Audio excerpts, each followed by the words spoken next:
한마디로 그죠, 오늘 말씀 나누겠지만은 정말로 우리가 무엇을 슬퍼해야 되고 무엇을 탄식해야 될 것인가, 우리가 전도 제자가 맞다, 그리고 복음 가진 사람이 맞다라고 할 때, 그래서 오늘 본문 가지고 요 내용 간단하게 살펴보도록 하겠습니다. 이번 주 여러분들 계속 조직 신학 이야기하면서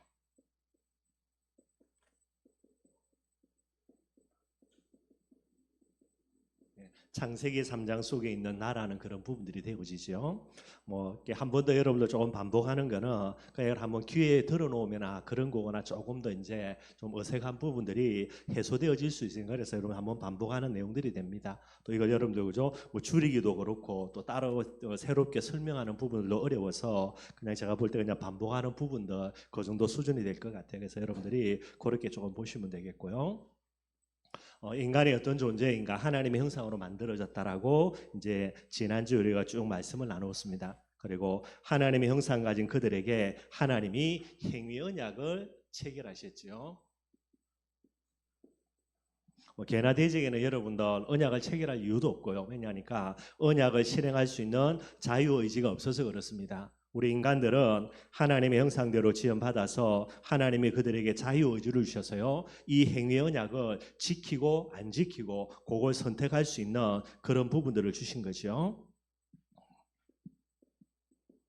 행위 언약의 요소라 그래서 몇 가지 요소들이 있습니다. 제일 먼저는 여러분들 그죠, 이 행위 언약의 당사자인 거예요. 누구하고 했냐? 성삼위일체 되시는 하나님과 그 다음에 인간의 대표자 되는 첫사람 아담과의 관계 속에서 이런 계약이 맺어지게 됩니다. 기억을 해놓으실 거죠. 성부, 성자, 성령 하나님, 삼위 하나님이 첫사람 아담하고 계약을 맺은 거다. 이렇게 여러분들이 보시면 되겠고요. 그 다음에 약속입니다. 뭐를 약속하셨습니까? 선악과를 따먹지 말라라는 이 행위 언약을 순종하게 될 때에 영원한 축복입니다. 영생의 비밀들을 허락하셨고요. 반대로 이 부분을 불순종할 때에 하나님께서 형벌을 약속하셨죠. 영원한 죽음이 되게 되는 거예요. 단순히 그냥 육신이 죽는 것이 아니고요, 영적인, 육신적인, 그리고 영원한 죽음까지 포함되어 있는 그런 형벌을 이야기를 하게 됩니다. 그리고 이 행위 언약의 상징으로 하나님이 뭐를 만들어 놓았냐? 선악을 알게 하는 나무 옆에 생명나무를 만들어 놓으신 거예요. 그래서 생명의 근원 되신 하나님을 늘 기억하라는 그런 의미도 되겠고요. 이 생명나무를 바라보면서 하나님의 행위 언약에 순종할 때는 영생이고요, 불순종할 때는 영원한 죽음이다. 이 부분들을 늘 기억할 수 있도록 그래서 생명나무를 만들어 놓았다. 그렇게 이야기를 하고 있습니다. 실제로 여러분들 그죠? 이 부분들을 두고 우리가 의미를 이야기하게 되지요. 영적인 의미가 됩니다. 많은 사람들이 왜 선악과 나무 만들어가지고 우리를 죄짓게 만들었냐라고 이야기하고 있고요. 우리를 죄짓도록 만든 게 아니고 우리를 축복하기 위해서 만드신 부분이 되죠. 그래서 그 의미는 다른 게 아닙니다, 여러분들. 하나님과 함께 하느냐, 하나님을 떠나 있느냐, 영적인 경계가 바로 그게 여러분들 이 의미가 되게 되는 거예요. 그래서 선악과 나무를 안 떠먹는다라는 말은 나는 하나님과 함께 하나님 안에 있기를 원합니다. 그게 신앙이 됩니다. 그게 예배가 되는 거예요. 그리고 선악과 나무를 따먹는다는 말은 나 안에 하나님과 함께 있기 싫습니다. 불신앙이 되고요. 그게 바로 우상 숭배가 되고 하나님을 대적하는 그런 형태가 되는 거예요. 그래서 요 비밀로 여러분들이 이 행위의 언약입니다. 선악과를 조금 정리를 하면 되겠고요. 안타깝지만은 아담과 하와가 뭐 해버립니까? 이 하나님의 행위 언약입니다. 선악과 나무를 따먹지 말라 했는데 여기에 이제 선악과 나무를 따먹음으로 죄를 짓게 되는 거예요.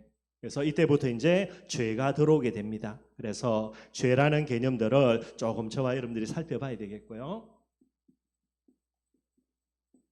죄의 개념이 되는 거예요. 그래서 죄가 뭔가 이제 주일날 여러분들 죄라는 단어를 두고 여러 단어를 한번 살펴봤습니다.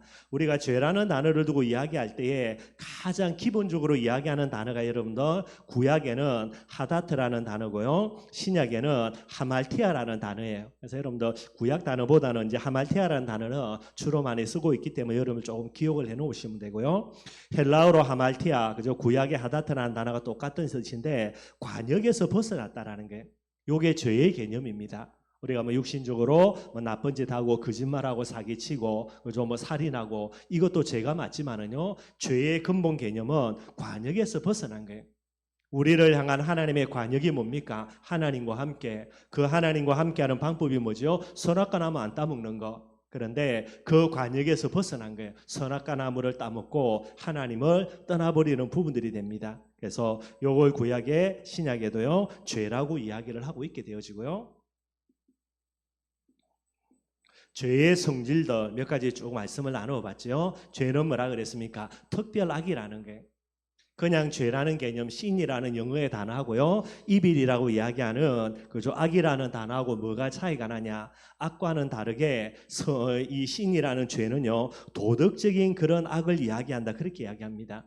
그래서 특별한 악으로 그렇게 해서 죄라는 부분들을 이야기를 하고 있게 되어지고요. 그 다음에 이 성질을 이야기할 때에 성과 악의 중간 단계는 있다 없다? 없다라는 게.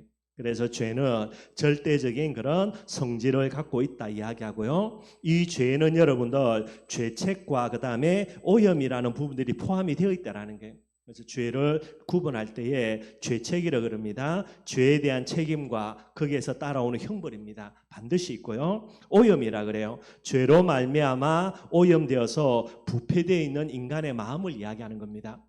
부패됐다는 말은 여러분도 조금 부패된 부분들이 시간 가면 갈수록 계속해서 확장되어지죠. 그래서 우리의 마음속에 죄라는 부분들로 오염되어 있기 때문에 여기에서 계속해서 죄를 짓고자 하는 여러 가지 부분들이 발전이 되어지게 되어 있고요. 죄가 어디에 자리하는가? 지정의를 포함한 전인격의 마음의 자리에 죄가 자리 잡는다, 그렇게 이야기를 하고 있습니다. 뭐 이런 성질들만 여러분들 조금 아시면 되고요.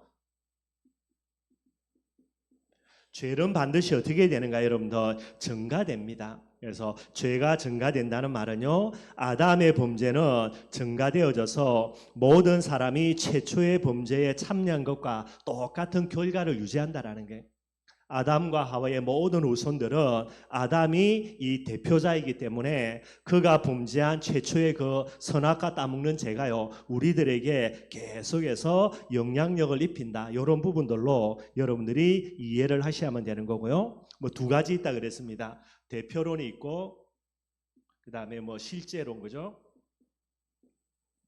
요 두 가지가 있다, 뭐 그렇게 이야기를 하게 되는 거죠. 이 실제라는 단어가 맞습니까? 이거 일단 안 합니다, 여러분들.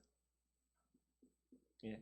그래서 실제라는 말은 아담은요, 그의 안에 모든 태어날 후손들을 이게 다 포함하고 있다라고 이야기해서 아담의 범죄는 태어날 모든 후손들의 단체적인 범죄다, 그렇게 이야기해서 아담의 죄가 증가된다, 그렇게 이야기합니다. 근데 이제 요걸 이야기한다 할 때는요, 예수님이 아담의 후손으로 오시는 부분들이기 때문에 그것까지 다 포함해 버리면은 이건 이제 예수님의 죄가 없다라는 부분들에 이제 문제가 있으니까요. 요건 우리가 거부하고요.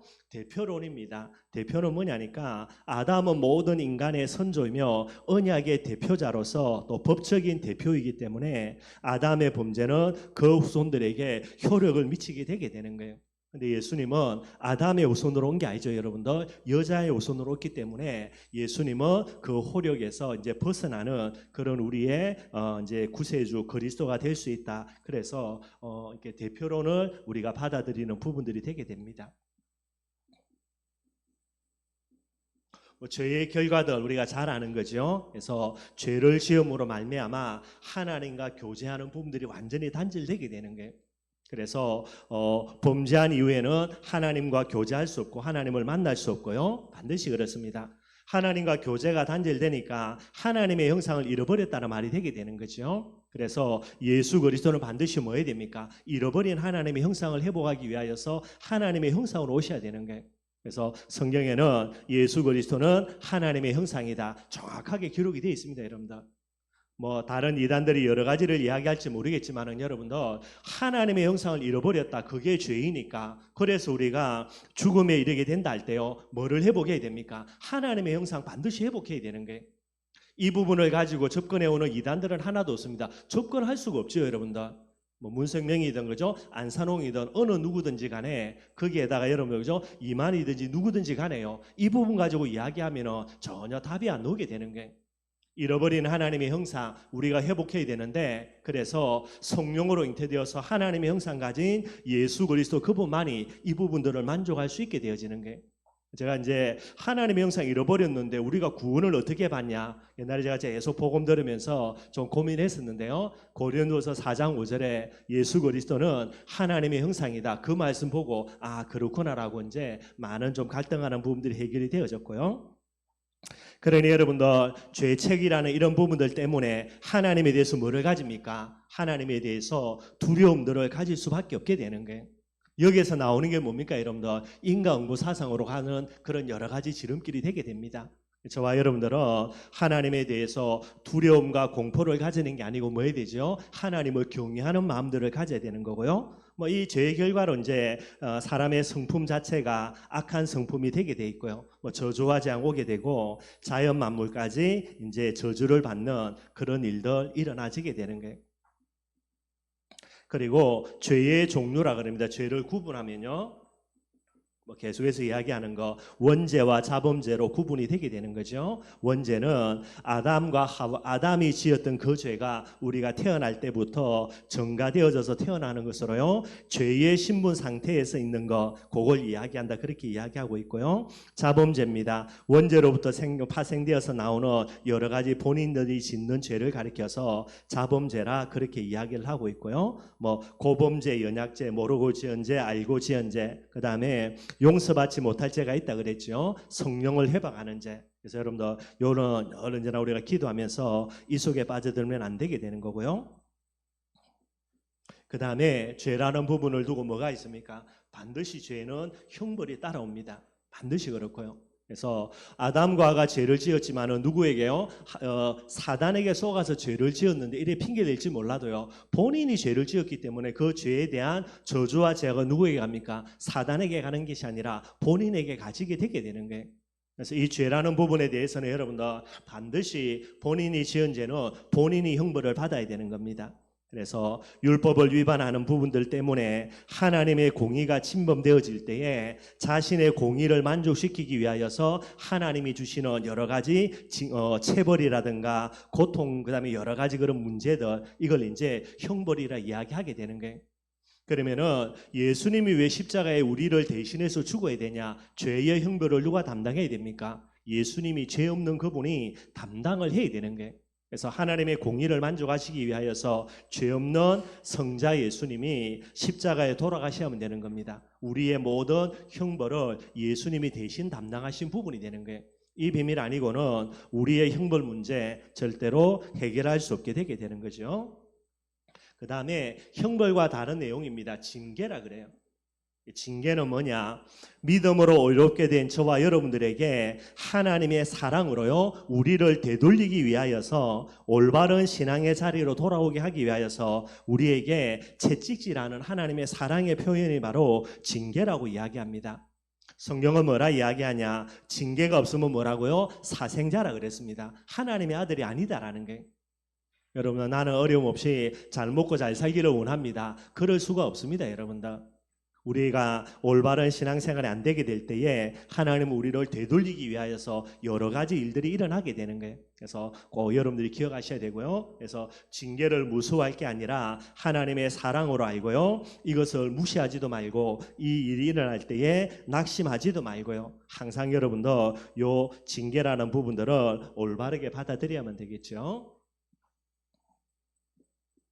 그래서 여러분들 이 비밀 속에서 뭐 제가 늘 이야기하는 거지만은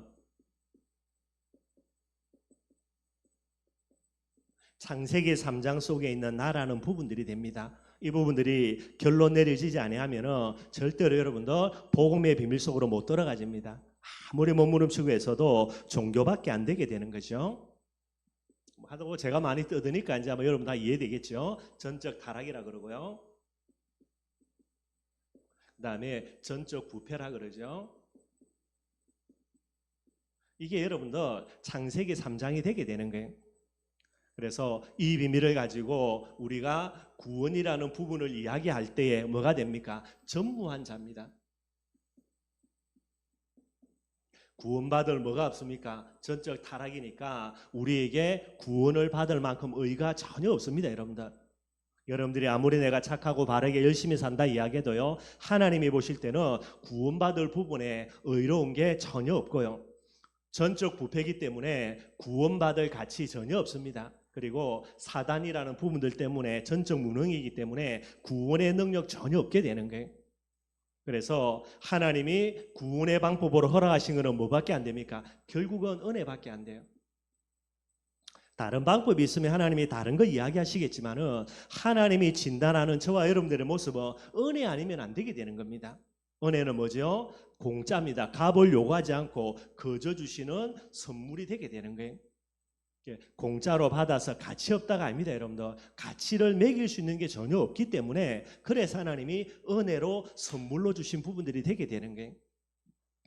이 비밀을 기억하고요. 전도 제자인 저와 여러분 어떤 사람 되어야 됩니까? 은혜의 사람 반드시 되어야 됩니다. 저와 여러분들의 평생의 기도 제목 되어야 돼요, 여러분들. 사람이라는 존재는 저와 여러분 잘 알지 않습니까? 우리의 근본이 이거예요. 그래서 우리의 일평생에 이 하나님의 은혜를 늘 우리 속에 각인하지 아니하면요, 반드시 이상한 모습으로 가게 됩니다. 100% 하나님의 은혜로 구원받아 놓고요, 나중에 뭐 하는 겁니까? 지가 잘난 줄 알고요, 떠들고 다니는 거예요, 여러분들. 이게 어찌 보면은 선악과를 따먹는 것보다 더 큰 범죄가 이 죄가 될 수 있게 되어지는 거예요. 뭐 저도 마찬가지고요. 우리 후대들을 두고 늘 기도하는 제목입니다. 은혜의 사람. 뭐 해야 되죠? 은혜를 아는 자. 그냥 하나님의 은혜를 안다가 아닙니다. 어떻게 알아야 됩니까? 예수가 그리스도라는 하나님의 은혜는요, 앞으로뿐만 아닙니다. 지금까지 중에 내가 받을 수 있는 최고의 은혜가 되는 거예요. 더 이상의 은혜는 필요 없을 수도 있습니다, 여러분들. 그 정도로 딱 결론이 내려야 되는 거예요. 조금 더 여러분들 이 부분이 아니라면, 그죠? 예수 그리스도 은혜 외에 뭐 다른 것도 바랄 수 있을지 모르겠지요. 저와 여러분들의 본질이 이건데, 그렇다면 예수가 그리스도라는 은혜는 어떤 은혜입니까? 최고의 은혜가 되는 거예요. 다른 은혜를 바란다, 틀린 겁니다, 여러분들. 그 정도로 은혜를 아는 자가 딱 돼야 되는 거예요. 네, 여러분들 늘 뭐 저도 기도하는 부분이지만 또 제 자신을 돌아보지만은요, 진짜 제가 옛날에 있을 때 여기서 딱 살았거든요. 그러다가 복음 받을 때에 이 하나님의 은혜가 얼마나 감사한지 모르고요, 요즘도 돌아봅니다. 옛날 내가 젊을 때 이때에 그 받은 은혜, 지금 내가 그 은혜에 대해서 어느 정도 마음과 그런 중심이 갖고 있냐, 참 부끄러울 때가 많아요, 여러분들. 그래서 우리가 시간이 지나기 때문에, 그죠? 또 여러 가지 부분이 있겠지만은요, 항상 이거 점검해야 됩니다, 여러분들. 다른 거 점검할 거 없고요. 그리고 뭐 해야 되죠? 은혜만으로 뭐 할 수 있어야 됩니까? 감사할 줄 알아야 돼요.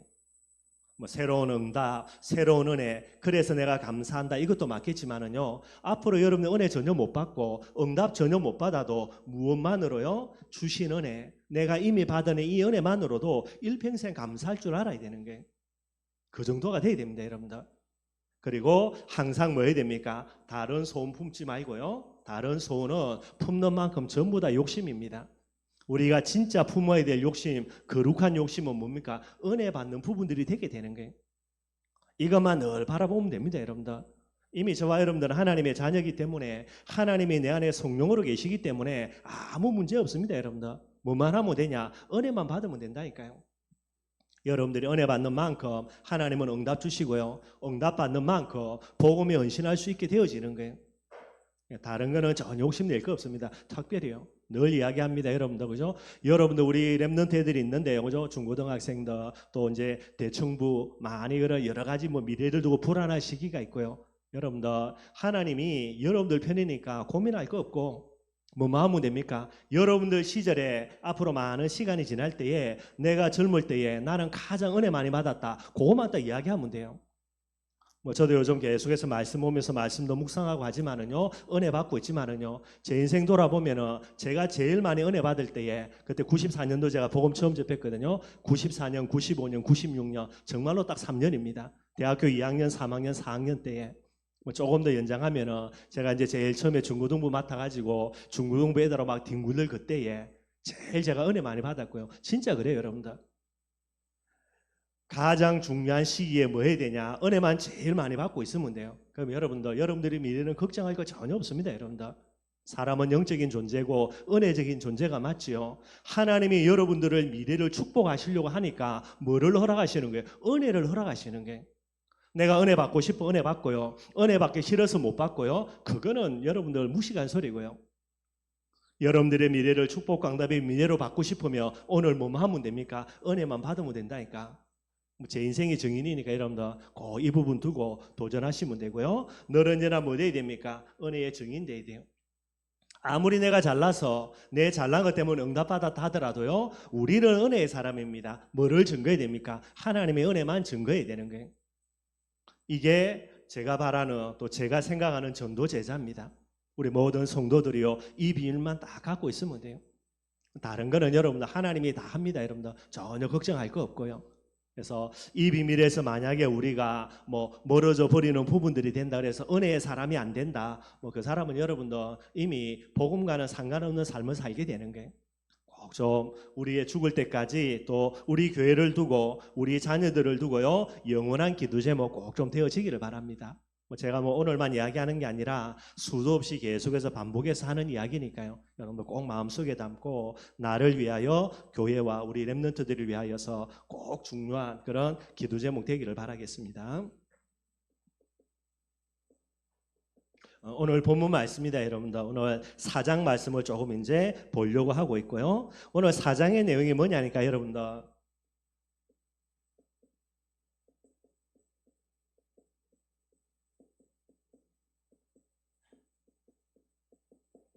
예루살렘의 비극적인 참상에 대한 애가입니다.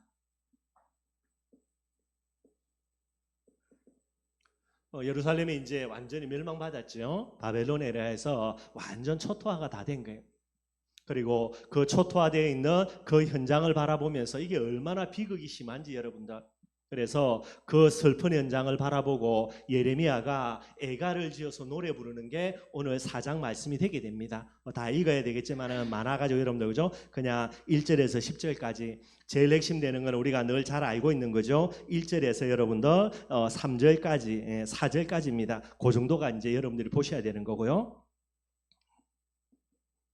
1절 말씀에 여러분들 뭐라고 이야기하고 있냐면, 오늘 1절에 그죠? 뭐라고 이야기합니까? 슬프다, 그죠? 애갑니다, 여러분들.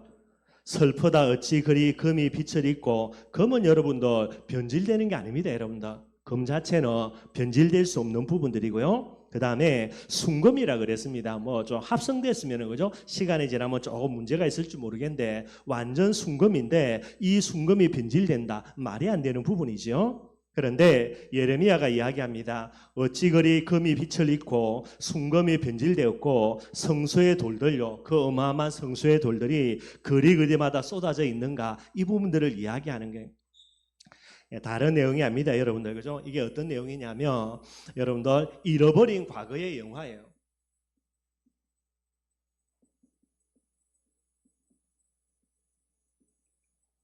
옛날에 여러분들 그죠? 이스라엘 백성들이 다윗 시대, 솔로몬 시대에 그렇게 어마어마한 부귀영화, 영광을 누렸던 나라들인데 이게 지금 완전히 이제 망해가지고 이런 형편이 되어 있는 거예요. 그래서 탄식합니다. 금이 어찌 빛을 잃느냐, 순금이 어떻게 변질되겠느냐, 말이 안 되는데 이런 일이 왜 우리에게 일어났냐, 이걸 가지고 예레미야가 탄식하는 거예요. 어떤 탄식입니까, 여러분들? 다른 게 아닙니다. 정말로 말이 안 되는 일이 일어났는데 왜 그러냐, 그 이유가 뭐라고요? 언약 상실인 거예요. 지금 예루살렘의 멸망이라는 부분에 대한 비극적인, 너무나 어마어마한 비극에 대한 참상을 보고 예레미야가 지금 탄식하고 있거든요. 그런데 드러난 부분은 이겁니다. 잃어버린 예루살렘의 그런 과거의 영광의 비밀을 보고요, 지금의 현실을 통해서 안타까워하는 거죠. 그러나 예레미야가 지금 뭐를 가지고 안타까워하는 겁니까? 언약을 잃어버린 이 이스라엘 민족의 그런 일어나는 결과물 가지고 지금 탄식하는 부분들이 되게 되는 거예요. 2절 말씀도 뭐라고 이야기합니까? 순금에 비할 만큼 보배로운 시온의 아들이라는 게 뭐라고 이야기합니까? 보배입니다, 여러분들. 왜 보배지요? 여러분들, 언약 안에서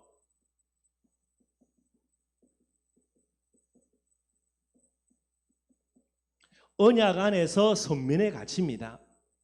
물론 여러분들 연약할 수 있고 부족할 수 있겠죠. 그러나 언약 안에서 선민의 가치는요, 가장 보배로운 존재가 되는 거예요. 저와 여러분들이 육신적으로 모자라고 부족하고 연약해도요, 언약 안에서, 복음 안에서 우리의 가치는요, 하나님이 보실 때에 가장 보배로운 자예요. 너희는 왕 같은 제사장이요 거룩한 나라요 그의 택하신 백성이고요 가장 가치 있는 아름다운 존재. 그런데 이 가장 아름다운 보배로운 존재의 이 예루살렘과 이스라엘 유다 민족이 어떻게 되는 겁니까? 뭐라고 그랬죠, 여러분들? 하반절에 보면은 찌글이 토기장이가 만든 질 항아리 같이 역임이 되었는고, 이 어마어마한 보배로운 존재가 뭐가 됩니까? 질 항아리라는 거예요. 그것도 토기장이가 만든 진흙으로 만든요. 왜 그렇습니까?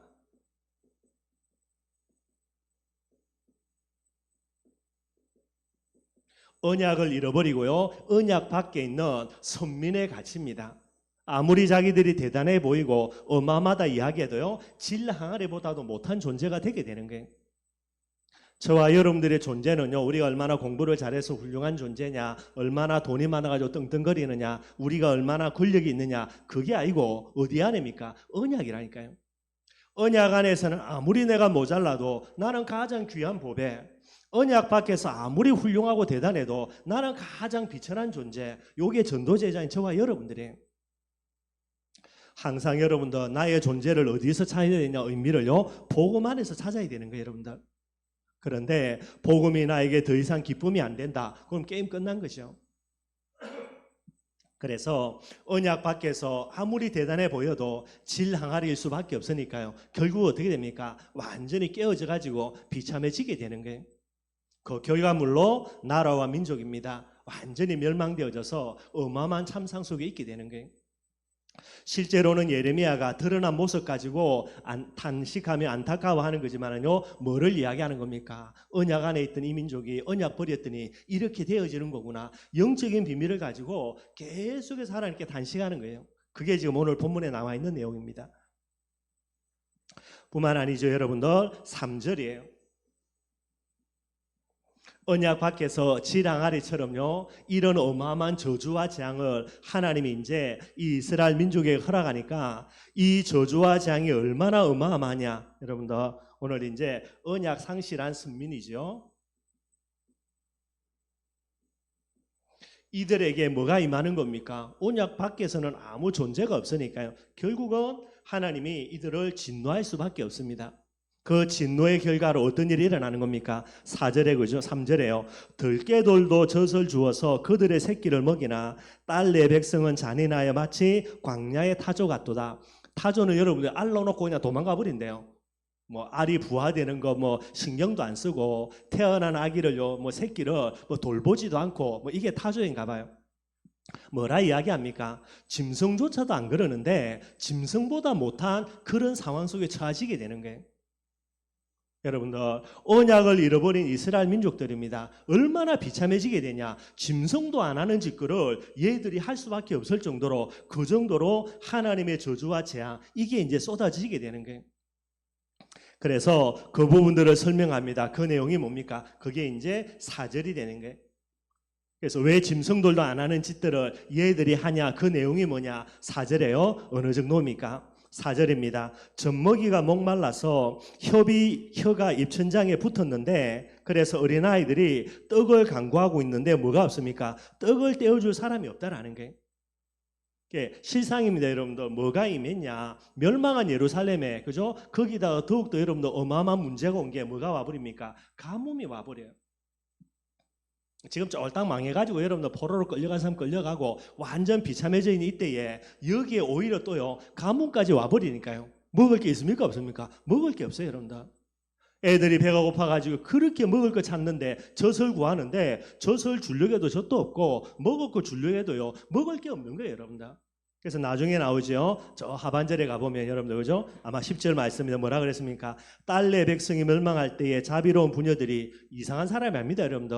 너무나 자비롭고 이 사랑이 넘치는 이런 부녀들이요, 먹을 게 없으니까 자기들의 손으로 자기들의 자녀를 뭐 했다고요? 삶아 먹었다라는 게 실상입니다. 진짜 이런 일이 일어난 거예요. 이런 현실을 바라보면서 뭐라고 이야기합니까? 예레미야가 슬퍼 탐식하면서 애가를 부르는데요, 이런 육신적인 그런 양식이 없어서 어려움 당하는 거 맞지만은요, 예레미야가 뭐를 더욱더 단실합니까? 영적인 뭐가 되는 겁니까, 여러분들? 영적인 부분에 더욱더 기근이 되는 거예요. 결국 이스라엘 백성들의 언약을 잃어버리니까 하나님의 은혜가 안 임하는 거죠, 여러분들. 자기들이 맨날 양잡고 소잡고 하는데 예레미야 뭐라 이야기합니까? 너희들이 아무리 양잡고 소잡아도 하나님은 너희들이 드리는 제물 싫어한다라는 거예요. 하나님의 은혜가 임하지를 않는 거죠. 영적인 기근의 결과로 뭐가 옵니까? 결국 여러분들 저주와 재앙 옵니다. 육신적인 기근 와가지고요. 나중에는 자녀를 삶아 먹을 정도로 그렇게 비참하게 멸망 속에 빠져들어 버리게 되는 거예요. 예레미야가 지금 이 현실을 바라보면서 탄식하면서 울고 있는 내용이 되게 됩니다. 그래서 여러분들 5절까지 10절에서 5절에서 10절까지를 읽었는데 다른 게 아닙니다, 여러분들. 이게 바로요 비참한 현실이에요. 쭉 읽어보면 그죠? 그래서 멸망당한 이스라엘 백성들의 비참한 현실들을 계속해서 탄식하는 그런 내용들이 나오게 되는 거예요. 근데 오늘 본문을 보면서 여러분들 그죠? 우리가 보고 싶은 게 뭐냐면 여러분들 지금 이 현실입니다. 모든 이스라엘 백성들이요 멸망한으로 망해버린 현실을 보면서 전부 다 애가를 부르겠죠. 뭐 자기들도 망했고 다 망해 있으니까. 그러나 여러분들 이 현실 문제를 두고 애가를 불러짓는데 많은 사람들이 그러나 이런 문제가 올 수밖에 없는 뭐죠? 근본 문제. 여기에 대해서 설표 탄식하는 사람이 있습니까? 없습니까? 아무도 없는 거예요. 그런데 누가요? 예레미야입니다. 모든 이스라엘 백성들이 드러난 문제를 가지고 탄식해요. 드러난 문제 가지고 안타까워하고요. 드러난 문제를 가지고 슬퍼합니다. 그런데 예레미야도 똑같습니다. 드러난 문제 가지고 슬퍼하는데요. 예레미야의 메시지를 쭉 애가를 보면요. 뭐 가지고 탄식합니까? 근본 문제 가지고요. 계속해서 탄식하게 되게 되는 거예요. 오늘 저와 여러분도 이 세상에 이 나라와 민족의 현장에 많은 문제도 드러난 문제 있겠지요. 그걸 가지고 많은 사람들이 슬퍼하기도 하고 애가를 부르기도 하고요. 그래서 이 문제를 어떻게 할까 대책도 세우고 몸부림치고 있습니다. 그러나 전도 제자인 저와 여러분들은 뭐 해야 됩니까? 이 시대의 예레미야라니까요. 아무도 근본 문제에 대해서는 고민도 안 하고 탄식도 안 하고 슬퍼도 안 하는데 누구는요 저와 여러분들만이라도 이거 놓고 탄식해야 되는 거예요. 이거 놓고 울 줄 알아야 된다니까요. 뭐 쉽게 이야기하면 우리 남편 뭐 지금까지 그래도 잘 먹고 잘 사는데 언젠가는 때 되면 하나님께 돌아오겠지. 그건 말고요. 그 남편의 영적인 부분들이라니까요. 이걸 두고 뭐 할 줄 알아야 됩니까? 오늘 저와 여러분들은 탄식할 줄 알아야 되는 거예요. 울 줄 알아야 되는 거예요. 이 비밀을 보지 못한다. 여러분들 그래놓고 나는 복음의 사람 전도제자다. 믿음의 사람이다. 말짱 꽝이고 거짓말이죠 여러분들. 저와 여러분들 오늘 이 시대에 예레미야가 탄식하는 부분도 꼭 좀 봐야 되고요. 그래서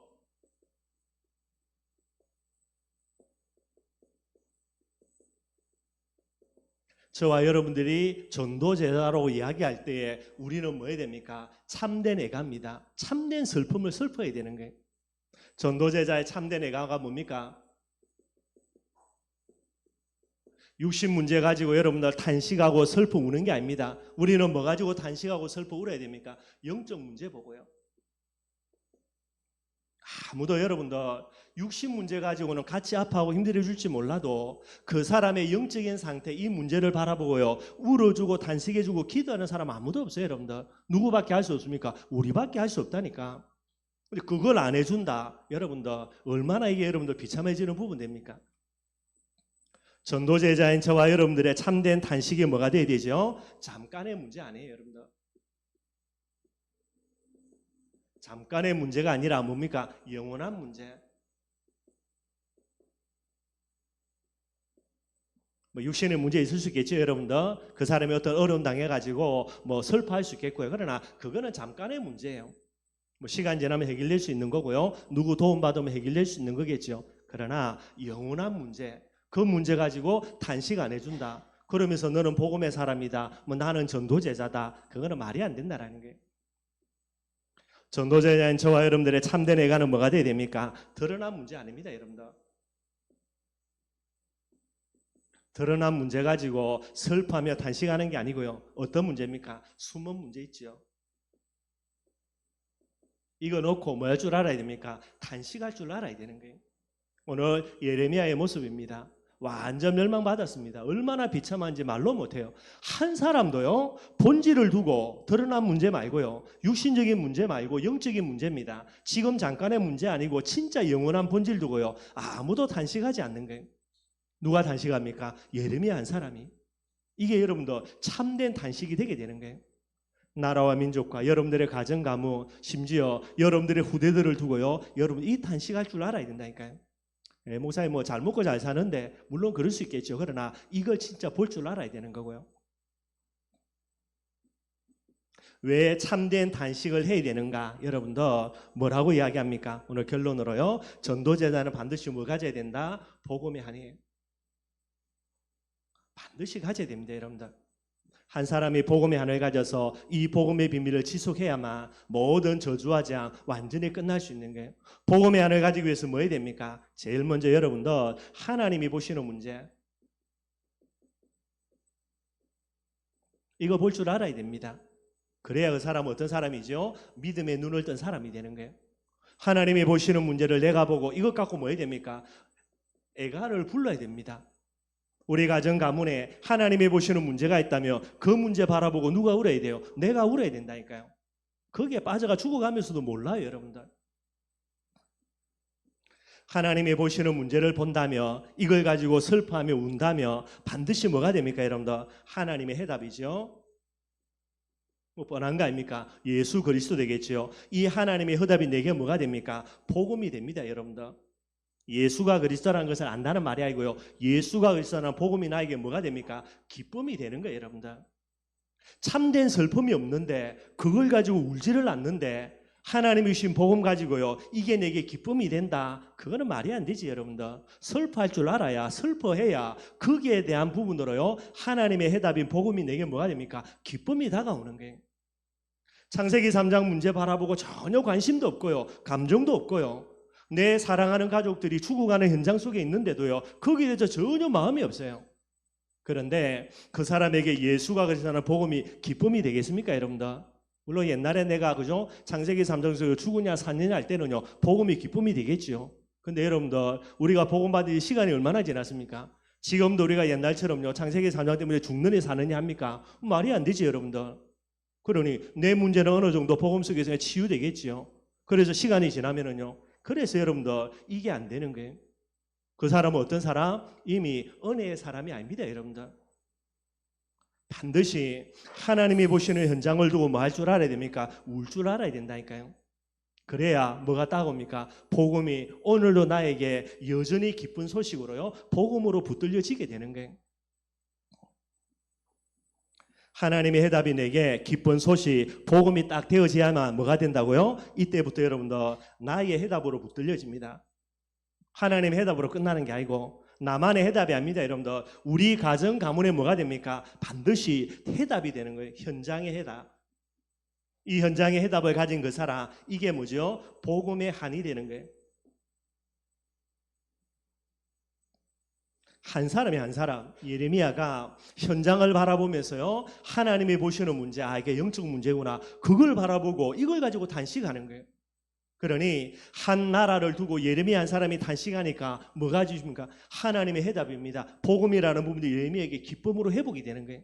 이걸 가지고 뭐 하는 겁니까? 나라와 민족을 두고 소망 가운데 있으면서요, 한 사람이 복음의 하나를 가지고 계속해서 붙는 거예요. 나중에 어떻게 됩니까? 예레미야 하나가 받는 응답 때문에 나라와 민족이 회복이 되게 되는 거예요. 이게 여러분들 은혜의 사람의 가장 중요한 특징이 됩니다. 뭐 여러분들 그죠? 정확하게 이야기하면 우리가 복음 받지 오랜 시간이 지났기 때문에 뭐 더 이상 특별히 그죠? 뭐 오직 예수라는 부분을 두고요, 어마어마하게 한이 생긴다. 물론 뭐 여자가 진행은 돼야 되겠지만은, 그러나 제일 중요한 게 이 비밀 되는 거예요. 내 주위에 있는 불신 현장 속에 사는 많은 사람들 뭐 할 줄 알아야 됩니까? 진짜 근본을 볼 줄 알아야 돼요. 이 비밀 가지고 그들을 위해서 뭐 할 줄 알아야 됩니까? 슬퍼할 줄 알아야 된다니까요. 그리고 이 비밀을 가지고 진짜 하나님의 해답을요, 내 해답으로, 내 기쁨으로 삼고요, 그 사람의 해답으로 내가 고백해주고, 그 다음에 이제 여러 가지 일들이 일어나는 거예요. 꼭 여러분들이 기억하시고요, 전도제자의 참된 애가입니다. 우리가 여러분들 진짜 현장을 바라보고 우리는 울 줄 알아야 되는 거예요. 아무 문제 없는데 그렇죠, 여러분들. 그러나 영적인 눈을 뜨면 모든 게 문제되는 거예요. 그들의 미래는 뻔한 부분들이고요. 그걸 인정하지 않고 그들의 영혼 바라보면서 기도 안 하고요. 뭐 잘 먹고 잘 사는 거니까 또 언젠가는 뭐 때 되면 하나님이 어떻게 불러주겠지. 그러면 안 불러주면 그럼 게임 끝입니까, 여러분들? 그렇게 하는 여러분들 현장에서 여러 가지 부분들이 영향력이 안 일어나는 거예요. 꼭 좀 여러분들 기억하시고요. 진짜 이 중심 가지고 참된 애가 부르는 그런 저와 여러분들이 되기를 주님의 이름으로 축원드리겠습니다. 우리 찬송가 183장 찬양하겠습니다.